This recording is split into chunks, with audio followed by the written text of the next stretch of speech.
You are watching the AxonDAO podcast. Hi, I'm Alea Cooks-Cambell. I'm the head of content at AxonDAO, and I'm here with Jay Frankel. He's our chief marketing officer. He's fairly new to the team, and he's getting ready to lead our whole group out to NVIDIA GTC. So tell us a little bit about yourself, Jarrod. So firstly, hey, Alea, thank you.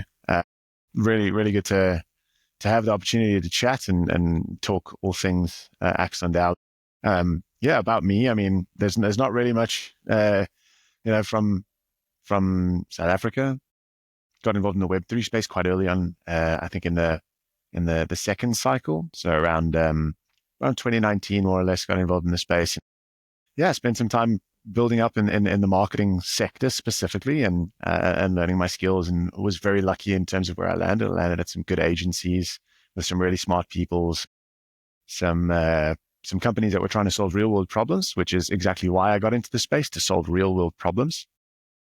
And yeah, when the opportunity to work at Axon came about, I jumped at the opportunity because, it's something that solves a real world problem, and it does so on a mass scale. So yeah, now I live in Portugal, and yeah, got a wife, daughter, enjoying it. Hopefully summer comes soon, and not soon enough, but hopefully it comes very soon, and we can enjoy the wonderful Portuguese summers. And yeah, that's about it. Amazing. So what do you hope AxonDAO takes away from this week at NVIDIA? Yeah, so this is a good question. I think NVIDIA GTC in San Jose next week, which is where myself, Mac, our CTO, and Chris, our CEO, will be attending, is really, NVIDIA is a collection, GTC is a collection of the greatest minds in AI and AI hardware and AI tech that's probably on the face of the planet. AI is really the driving force behind NVIDIA's success. So for me, what I'm really looking to understand is how our technology and what we're building here can be further enhanced by AI, all of the upcoming AI innovations, being in a room with people who are, creating really innovative and creative solutions from an AI perspective, and leaning into that cutting edge tech.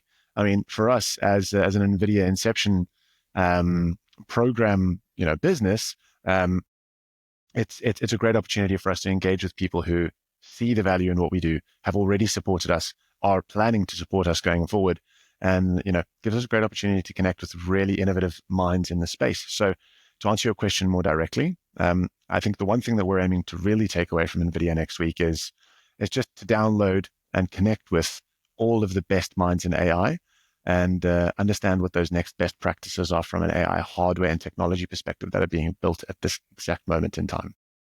So Jay, what does it mean for us to be a NVIDIA Inception project? Well, yeah, this is a fantastic question, and one we actually get quite often. So I think from an NVIDIA perspective, NVIDIA being the leader in the AI space from a hardware production perspective, what do they look for when looking to get involved with specific projects? And I think those are projects that are really, they've got the capability to do something and make big impact in the space. And so being part of the NVIDIA Inception program for us, really gives us that check mark of being a verifiable, validated project that's actually looking to do something. We were the first the first project to be accepted into the NVIDIA Inception program that actually had a token, which kind of gives validation to the fact that, the model that we're building here is unique, but very much so attractive to larger retail investors, larger retail audiences, people who want to get involved in this space and understand a bit more about how they can support the growth of DeSci and decentralized science, and really looking at it from what are the practical applications of this technology that we're building, the blockchain, cryptocurrency, how can this really make a big difference in people's lives? And I think from an NVIDIA Inception program perspective, this gives us a stamp of validation to say that, we're on the right track, we're doing the right things. We've got access to some of the best hardware in the world at discounted rates because we're part of the NVIDIA Inception program.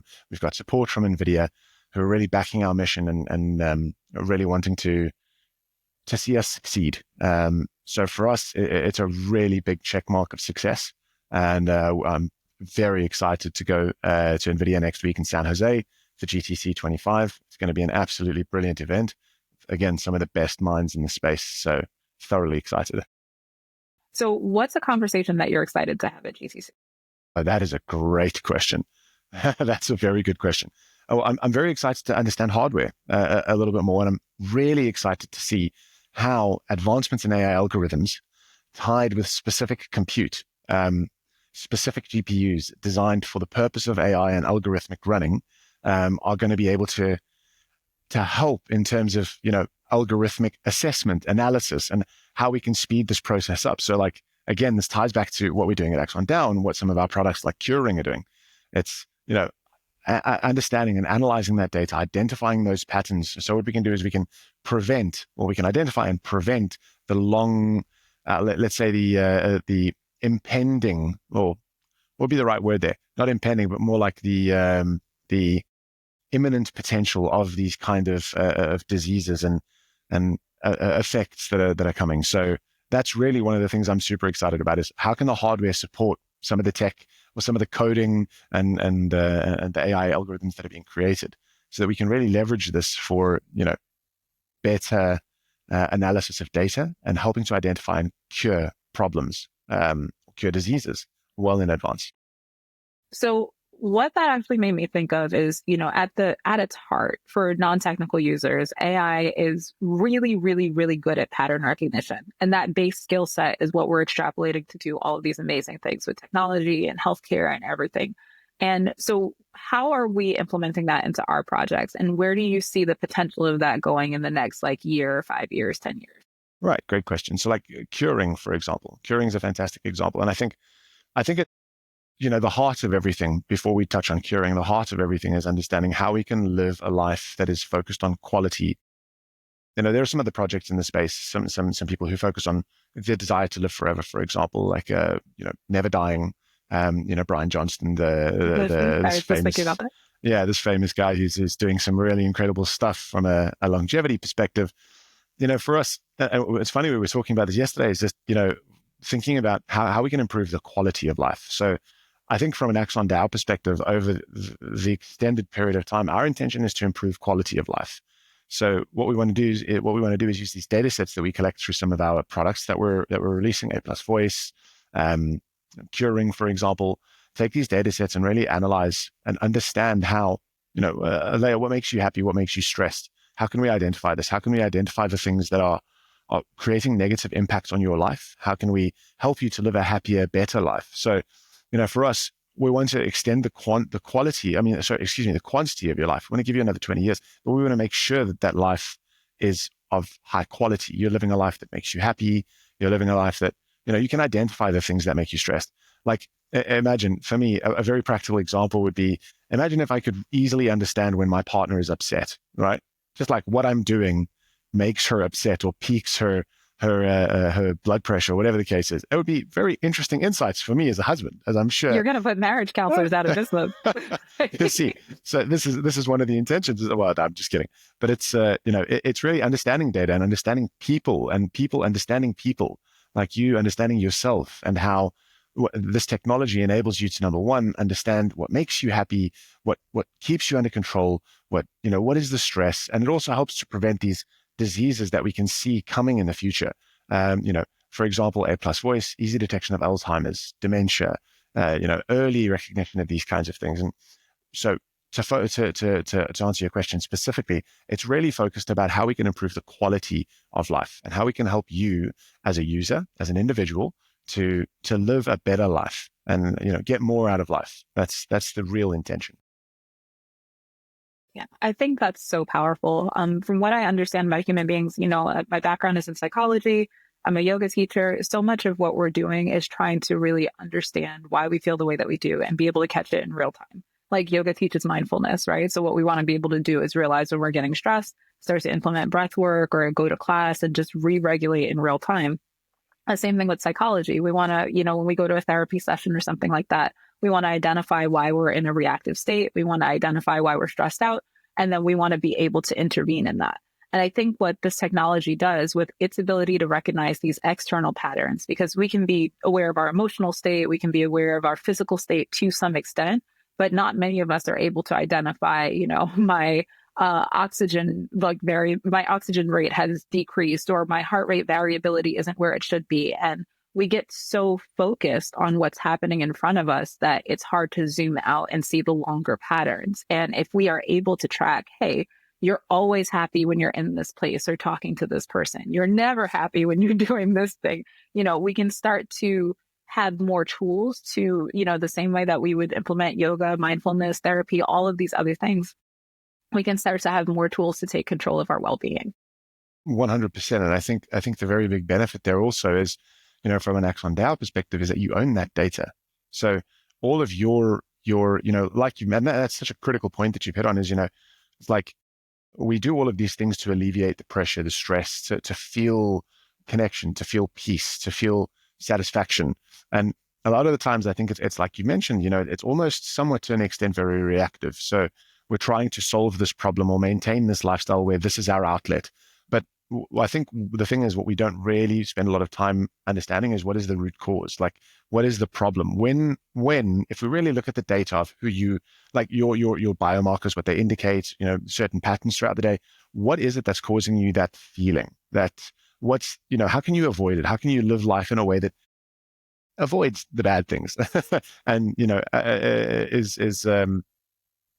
is really adding to the quality of your life. And the very good thing about this is that, AxonDAO, we create a data vault for you. So for us, your data, your health data, all of this data that you can't tell me where your health data is. Nobody can, right? It's scattered all over the space everywhere, owned by corporations who are selling their data because you've opted in terms of service, which nobody reads. Let's be honest.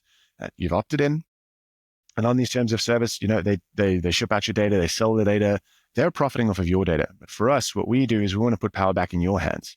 We want you as the consumer, the end user, to benefit off of the data that is yours. It's yours. You should have the option to dive into studies that you want to dive into, you want to be a part of, you want to have your data given. We create this vault, in other words, where your data is securely stored, and you alone are the one who has access to that data and decides whether or not somebody else has access to that data.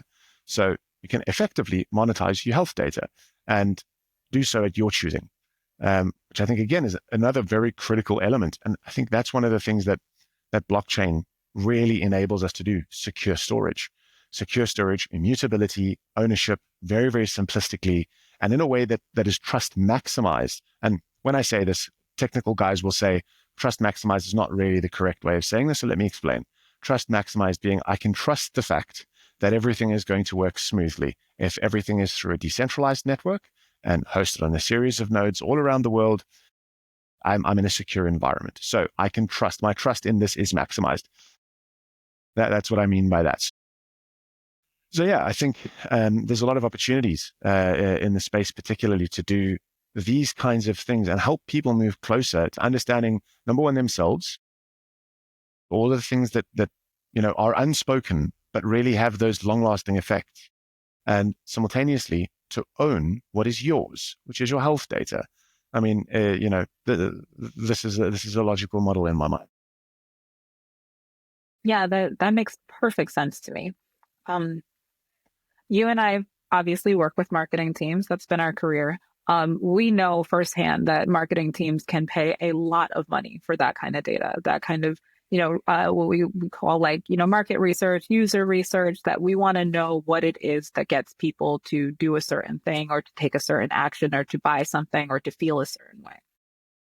I think it would be so valuable for people to have that kind of information about themselves, because the tools that often generate these insights for marketing and for advertising organizations, they're not keen to share them. But I know that as unique and special as I believe that I am, I fit somebody's buyer profile. There are things that I always buy and there are things that I never buy. And if they can look at me and the kind of life that I have and what my patterns have been so far, and they can predict the kind of actions that I'd like to take, how valuable would it be for me as an individual to have access to that kind of information so that I can start to understand myself better? I'd love to understand myself as well as a marketing team does. I'd love to understand myself as well as my phone does. So having that kind of access to something like the CureOS platform to be able to really understand why I do what I do, what my patterns are, when I feel my best, when I feel my worst, when I'm getting sick, when I'm feeling frustrated, I think that would be invaluable. And I can totally see how that increases not just longevity, but quality of life. Absolutely. Absolutely. Yeah, no, I agree. I think the one and most important thing is that AxonDAO, what our biggest objective is to fund these kind of projects. So for us, the number one objective is to allow researchers, and this is just the beginning, what you've mentioned. It's just the beginning of the innovation. We want to create a space where where innovators, researchers, people who want to build very interesting things can submit their research ideas, their proposals, have them evaluated, and receive funding to build this innovation that focuses on improving the quality of life, that focuses on improving how you as an individual understand yourself. Like, let's be honest, between you and I, and all of the people who will eventually see this, you go through your life and you don't really have a lot of focus on yourself and all of the things that really make you feel particular ways. I mean, it's more like an outcome as opposed to a process. You arrive at the destination of feeling something. Either it's happiness, aggression, upset, whatever the case is, sadness, greed. You feel these things. But what if you could understand the reason as to why? So it's really understanding yourself. And so the point is that from what we're doing at AxonDAO, it's funding and providing researchers with the opportunity to take their innovations and build them in a space where people want to see this come to fruition. And they're in a space where, we hold hands and we help to grow this innovation, create this into a product, and, get this into the hands of the market so that what can happen is people can live a better quality of life and access true, real innovation. Yeah, I think that's one of the best things about how AxonDAO is structured. We actually create a platform where researchers can have their ideas funded, but also our community has a say in which ideas get funded. And that means that everything that we do, every project that we take on is directly connected to something that makes a difference in real people's lives. Yeah, and I think that that's an absolutely incredibly powerful thing because, I said it in an interview when we were at ETH Denver, and I'll say it again. Crypto is a fantastic technology. Blockchain is a fantastic technology. If we really want mass adoption, there is only one thing that we need to do, and that is to get crypto-based products and services, tangible crypto-based products and services into the hands of consumers. People need to use it. They don't need to know that it's crypto. They don't need to know that it's blockchain technology. The security of the blockchain enables the technology to be fantastic, but they don't need to know this. They don't need to experience the cumbersome, almost dreary experience of working with the Web3 UI and front end. Simplify the process, get it in the hands of people, give them a familiar experience, have the technology in the back. So I want to pivot just a little bit and ask you about how you got into crypto. And the reason being, I know you and I know you and I talked about this a bit, and we were talking about how crypto has empowered a financial transformation in many countries throughout Africa, which I know is something that's really close to your heart. And as I hear you talking about what AxonDAO is doing and why it's so important to decentralize science so that science is really empowering people now, how do you see getting these crypto projects and these, all of these new things as a way of really putting power back in the hands where it belongs? This is a fantastic question. So yeah, a bit of a backstory. So I'm originally from Johannesburg in South Africa. South Africa, loads of inequality, really checkered and quite, to speak plainly, quite dirty past. And the one thing that I always grew up with was I grew up around really incredible people who were born in the wrong place or the wrong way, and the thing that you start to realize is that a lot of the promise of the future is not really something that can be done. These big promises are sold, but the infrastructure is not there. The intention is in the wrong place. And so, in my opinion, what we need to do is we need to put power in the hands of people and enable them with the technologies to own their own identity, to be able to transfer money to and from each other in the blink of an eye, as opposed to a week, to enable payment systems where people don't have to stand in ATM queues for 3-4 hours on payday, so that they can withdraw money, so that what they can do is then, go and buy the very basic necessities that they require. I mean, I worked with people in Africa who, guys from Malawi, guys from Zimbabwe, Mozambique, Congo, and in order for them to send money to their kids, it would take a week, 2 weeks, and sometimes they wouldn't know that money would get there. And so it's just, being born in the wrong place without infrastructure. And crypto enables this. It solves this problem almost instantaneously. It just needs to be adopted from a governmental perspective, because if you adopt it from a governmental perspective and introduce it into your infrastructure, this will enable your people to spend and have access to money and have access to resources and utilities and all of these things that will circulate circulate investment in the economy. So that's the short and long of it. Really, is it puts money in the hands of the people. And it sounds like such an oversimplification, but it's true to say that having access to money drastically improves your quality of life. Absolutely. I mean, we're lying to one another if we think that this is not the case. You need money to buy things. You need money to do pretty much anything in the world that we've built in the system that we've designed. And the system that we've designed is reliant on broken infrastructure and broken systems. So we have this fantastic technology that enables us to send money to somebody right now for a fraction of the price. It's borderless, it's instantaneous, it costs next to nothing. And, I can send it to pretty much every jurisdiction in the world. Traditional banking systems take you a week to do this, maybe, so it's a vast improvement. And all you need is a cell phone and an internet connection. That's it. So what you said about people having cell phones and being able to exchange funds through their phone, the important thing about that is so many traditional banking institutions rely on so much paperwork, so much authentication to be able to set up a bank account. And for people that don't have that kind of access, that prevents them from getting credit, which prevents them from getting homes. It prevents them from starting businesses. It prevents them from taking on loans, student loans, education. All kinds of things are tied to that credit and banking system.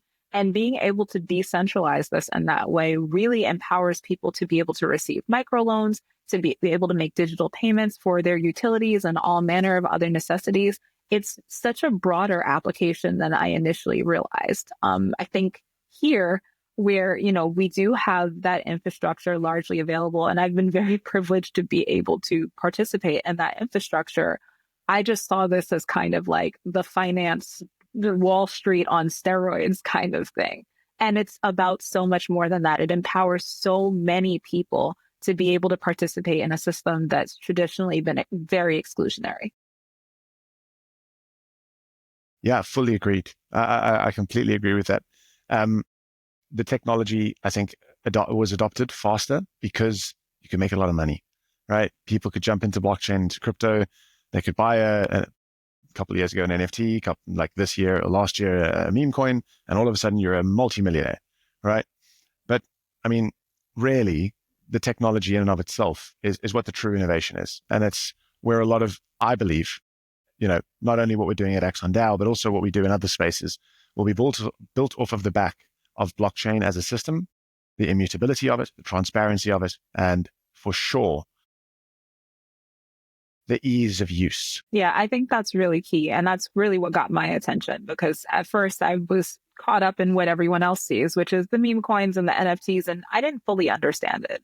But now that I understand what blockchain does and its implications for people, just everyday people that needed a solution to a real world problem, that's the part that I find really endearing and amazing and, in a true way, innovative.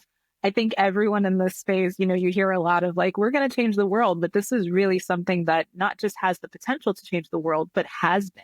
And so it's really the underlying technology that's truly groundbreaking. Absolutely. And I mean, for us at AxonDAO, really our intention is, to utilize this technology and marry that with very innovative researchers, people who want to flesh out new, interesting, groundbreaking ideas and showcase that to the world. Because the potential is there, but the current methodology or the current structure that's set up to get there is redundant, doesn't work, it's broken. And we're innovating. We're creating the opportunity for innovative people to receive the funding they need and the resources they need to build innovative, life-changing products. So let's talk about adoption for a second, because I think one of the unique challenges that's facing AxonDAO is that we're speaking to so many people who have just never been in this space before. We're speaking to your everyday person that's just concerned about their health and well-being and has already, not had the best experience with the traditional healthcare system. And then we're also talking to people that have great ideas, who are usually stuck in these academic silos and are used to a very, very structured way of pursuing academic research funding. So what do we do? Do we have like intro to crypto classes? Like, how do we teach them about blockchain and show them how this technology could actually be a solution to those problems? If it was easy, people would be using it, and it's not. I mean, even as somebody who's been in crypto since 2019, it's an incredibly difficult thing to utilize. It's very, very difficult. And so really how we marry the two is I think that we tell them that it's there, you give them intros to it, but I don't think you put that as the big focus of what the technology is about. I think the outcome of the technology, the security of the technology, the security of your data, the ease of use, how you own it, how we've reformed the system so that you can have ownership of what is essentially yours, that's the key. So in my opinion, it should be Web 2 in the front, Web 3 in the back, and they don't need to know that Web 3 is there. So don't tell them that they're going to be millionaires. Well, that's one way of saying it. Yeah, that's definitely one way of saying it. But no, it's a good question, right? Because I think a lot of people have very big apprehensions about getting involved in crypto. I sit with people who are in the gaming industry, people who are in the insurance and financial industry, and try to tell them, guys, crypto, the technology here is really groundbreaking. It's changing things. And every single time I'm always met with the same, but scams and I just never know what to do. And that's all good. That's the crypto side. That's the financial side. We don't need to put our money and focus on that. What we really need to put our money and focus on is building, again, these real world things that change lives from a real tangible products perspective. Put it in the hand of somebody that is easy to use. I mean, what's difficult about wearing a ring? But all of your data is tracked and it's stored and it's kept after you've given your consent, and you're able to control it and have it under your control. And there's Web 3 in the back, but it's a Web 2 interface. That's the simplest way. What's the biggest challenge that you've found about working in this space and trying to be a marketing professional for Web3 companies? Well, this is a two-part answer question. One is definitely the industry reputation. Like I've said, it's scams, rugs, meme coins, nonsense, right? All of the things that we don't want to be associated with while trying to build something innovative. That's been the one thing. I think a lack of education also feeds into that. So that's, not understanding the technology. It's only hearing about the amplification of how somebody lost or was hacked for $1.2 billion by a bit the other day, for example. On the other side, it's really like in crypto, I feel like a lot of the focus from crypto projects is really, particularly if we're talking about the L1 kind of L2 ecosystem, infrastructure ecosystem, I think a lot of people tend to kind of shout into this continuous echo chamber of, well, my CPS is faster than your TPS and my sub-second finality is better than your sub-second finality. And I just think to myself, well, are we really heading towards mass adoption if we're really focused this much on the semantics of these kinds of things? Are we just kind of shouting for the sake of shouting and not really accomplishing anything by solving a problem that gets the technology in the hands of people who will adopt it faster? I think you touched on something really important there. And as I'm thinking about companies that were very innovative, came up with completely new models that there were no roadmaps for, and then experienced huge adoption. Like you look at a company like Amazon, right? We were not used to going online to order things and then having them show up at our house, but they became the fastest, cheapest way to get what we wanted. And we had this unlimited marketplace at our fingertips. So Amazon it was, right? I was always told, don't get in cars with strangers. But then Uber came along and decided to start sending strangers to my house to pick me up and take me places. And it was an answer to transportation problems. And now it's widespread adoption. And so when you look at that, I think even the challenges that we're having with getting people to understand the technology can be overcome if the solution to the problem is strong enough and salient. 100%. And I think the important part is that it builds trust. That's the important part, because I don't think anybody will use a product or an industry or a sector that they don't trust. A lot of people have gotten involved in crypto and, traders and NFT speculators and meme coin speculators have gotten into the space because purely they believe they can make a lot of money. And, I think that the focus, like we've spoken about a couple of times in this conversation, is It really should be on how do we take this and put this in the hands of somebody, give them a product that they know they can rely on, give them an experience that they can trust, create that affiliation with this company, this technology. I can trust it. I can rely on it. It's safe. It's mine. I own it. This is the key. I think that what you just said is missing in so many technology companies. For many companies, I think that when they introduced this technology, we all just said, this is the solution to the problem. I'm in because it's solving something that I want. But not realizing that as we were pursuing that solution, we were giving them a lot of information about us. And then what they did with that information, that became its own valuable data set. And on one hand, I understand that. I'm in graduate school now. I know a lot of professors. I know one of the biggest challenges of independent researchers is accessing data sets. We need this in order to keep creating solutions for people. Unfortunately, when people don't have ownership over that data or the right to say how their data is used, they do start to lose trust with those organizations. And so if I have a solution, I won't use it if I don't trust how my data is being used. I'll give up the solution because I'm afraid of the process. And in that case, we have something here that this is more than just a pizza delivery or something like that. This is something that can impact someone's quality of life, their longevity, the years they get to spend with their family. So making sure that they can trust in that process so that they do get that outcome is worth everything. Absolutely. And it's exactly like Mac says, Mac being our CTO. He says, give them something that's easy to use, something that doesn't require a difficult setup. Give them something that crosses the bridge and makes them trust it. Make them trust what you're giving them, and adoption will spread. It's really about crossing that chasm where, all of this innovation comes at a cost. All of this innovation comes at the cost of skepticism. But again, it's how can we take something and make it simple enough for you to use and make the experience so good that you trust it consistently? And I think the most important thing for AxonDAO is you own your data. It is yours. No one will take this away from you. It is your data. Our researchers that come to build on what we are creating here, if they'd like to access your data, they need approval from you to access your data. It's an entirely new ecosystem where you are at the front and center, where you as the user are at the front and center through an easy, seamless way of providing that data through a wearable or some very innovative piece of technology that we're creating, and you have full and utter ownership over your health data.